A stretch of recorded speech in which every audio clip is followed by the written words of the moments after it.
আচ্ছা, এটা হচ্ছে একটা CLR গ্রামার, যেটাকে চেক করতে হবে। আমরা চেক করব কী করে, সেটা আমরা ডিএফএ বার করব। সেখান থেকে যদি কনফ্লিক্ট না আসে কোনো, তাহলে আমরা বলবো এটা CLR1 গ্রামার। আচ্ছা, এখানে কোনটা কোনটা টার্মিনাল নন টার্মিনাল দেখে নিলে সবার আগে ভালো হয়। এখানে S আর C এটা হচ্ছে নন টার্মিনাল, আর A অ্যান্ড D এটা হচ্ছে টার্মিনাল। আচ্ছা, একে আমরা সবার ফার্স্টে ডিএফএ তৈরি করার সময় যেটা আমরা করি সেটা হচ্ছে যেটা স্টার্টিং সিম্বল সেটাকে আমরা এক্সটেন্ড করি S বার টু S। সেখান থেকে S থেকে capital C A and C আর লাস্টে CD। আচ্ছা, এবার ডিএফের ফার্স্ট স্টেপ যেটা আসছে, এবার এখানে নর্মাল ডিএফের থেকে যেটা একটা এক্সট্রা, সেটা এখানে আমরা লুক হেড সেটা ক্যালকুলেট করবো। সেটা কী করে ক্যালকুলেট করবো বলছি।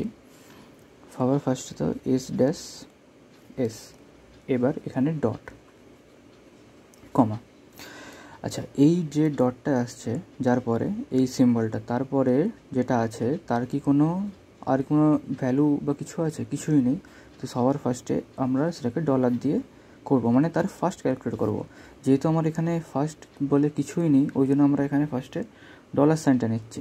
আচ্ছা, এবার এই ডটের জন্য এসে যে মানে আমরা ট্রানজেকশান পাচ্ছি সেগুলো লিখে দেবো। সেটা হচ্ছে S থেকে CC, আর কিছু নেই না, তো ডট। এবার আবার এই যেহেতু এটা এই এসের ট্রানজিশনটা এই এসের জন্য এসছে, তার যে লুক হেডটা সেটাই তারপরেরটা লিখে দেবো।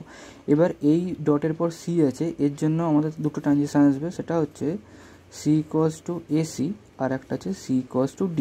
এবার C এর পর এই সিম্বলটা, এরপর আমরা যেটা দেখব সেটা হচ্ছে C এর পর এই C আছে আর এরপর ডলার আছে। আমরা এই পোর্শনটাকে দেখব, এই পোর্শনে ফার্স্ট ক্যালকুলেট করব। এই পোর্শনে C যেহেতু নন টার্মিনাল, C এর ফার্স্ট ক্যালকুলেট করব।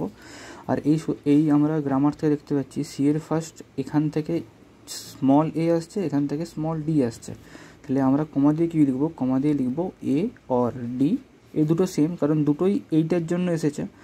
তো এই D এর ট্রানজিশনের পাশেও লিখব A or D। এটা হয়ে গেল আমাদের ফার্স্ট স্টেজ।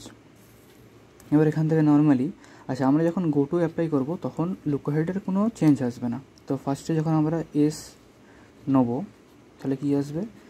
S বার, সেখান থেকে S ডট, যা আছে যেমন আছে তেমন। আচ্ছা, এখানে যদি আমরা C নিই তাহলে কি আসবে? C নিলে আসবে S C ডট C, যেমন আছে তেমন। আচ্ছা, এরপর এই C এর জন্য আমার দুটো ট্রানজিশন আসবে, C = AC আর একটা C = D। এবার এখানে আমরা দেখতে পারি যে এখানে এই লুক হেড কী ছিল? A R D। এটা কি লিখবো না, কারণ এখানে ডটের পর C আছে, কিন্তু C এর পর আর কি কিছু আছে? আর কিছু নেই। তার ফার্স্ট কী হবে? ফার্স্ট হবে ডলার। এর ক্ষেত্রেও এর জন্য যেহেতু এটা এসছে আর এর ফার্স্ট কিছু নেই, এই জন্য আমরা ডলার নিচ্ছি। এই তিনটে ট্রানজিশন, আর কিছু আছে না, আর কিছু নেই।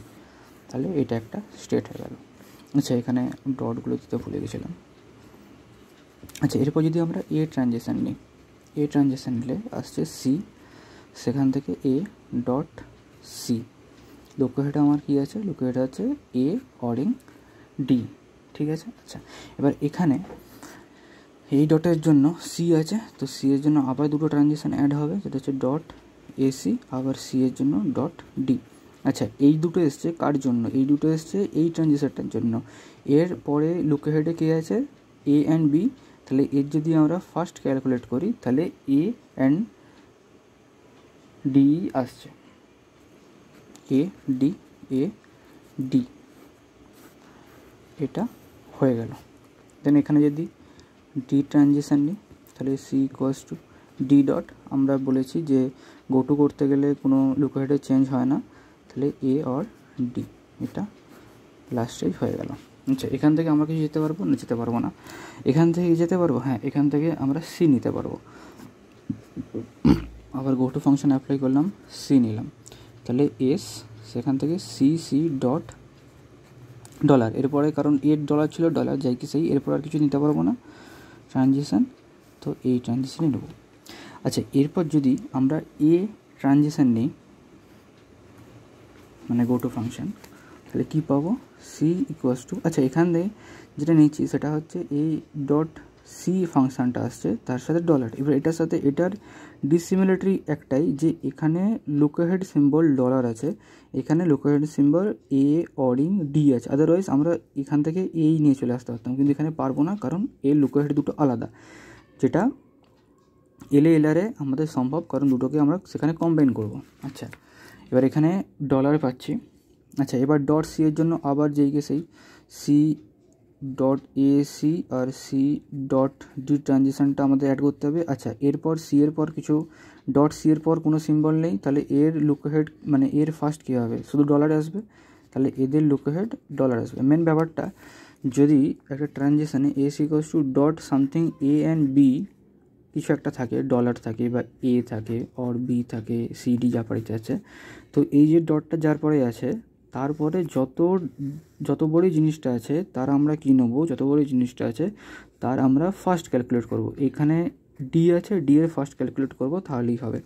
এখানে এই ডটের পর সি আছে, সি এর পর কিচ্ছু নেই, তাহলে আমরা কি করব, মানে এই যে এর ফার্স্ট ক্যালকুলেট করতে অনলি ডলারই আসছে, তো এটাই আসছে, আর কিচ্ছু আসছে না। আচ্ছা, এখানে ডি ট্রানজিশন এলে কী আসবে জায়গা, ডি ট্রানজিশন এলে C equals to D dot